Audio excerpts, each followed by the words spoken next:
Price Lord. ஆண்டவராகிய இயேசு கிறிஸ்துவின் நாமத்தினால உங்களுக்கு அன்பின் வாழ்த்துக்கள். இன்றைக்கி நம்ம என்ன காரியத்தை பார்க்க போகிறோன்னா பாருங்கள், ஒரு வசனத்தை உங்களுக்காக நான் வாசிக்கிறேன். அதிலிருந்து ஆண்டவர் நமக்கு என்ன காரியங்களை சொல்லுகிறார் என்பதை நம்ம பார்ப்போம். 1 சாமுவேலின் புஸ்தகம் 12ஆம் அதிகாரம் 24வது வசனத்தினுடைய பிற்பகுதி இப்படியாய் சொல்லுகிறது.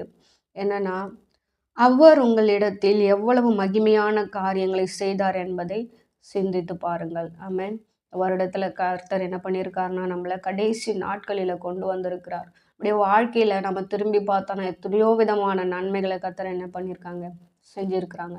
அந்த நன்மைகளை எல்லாம் நம்ம என்ன பண்ணக்கூடாதான், மறந்து போகக்கூடாது. கர்த்தர் நமக்காக எவ்வளோ நன்மையான காரியங்களை, நன்மையான ஈவுகளை ஆண்டவர் செய்திருக்கிறார். ஆபத்திலிருந்து நம்மை பாதுகாத்திருக்கிறார், தீமையிலிருந்து விலக்கி இருக்கிறார், நம்முடைய குடும்பத்தை பாதுகாத்திருக்கிறார்.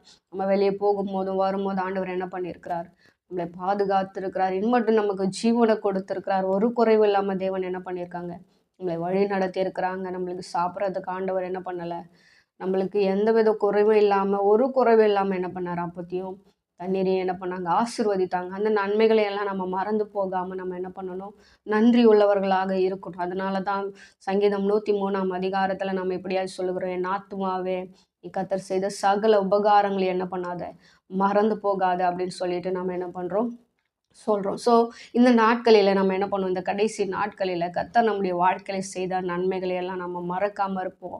கர்த்தருக்கு நன்றி நிறைந்த இருதயத்தோடு கூட ஆண்டவரை நோக்கி பார்ப்போம். கர்த்தர் நம்முடைய வாழ்க்கையில் இன்னும் மகிமையான காரியத்தை செய்வார்.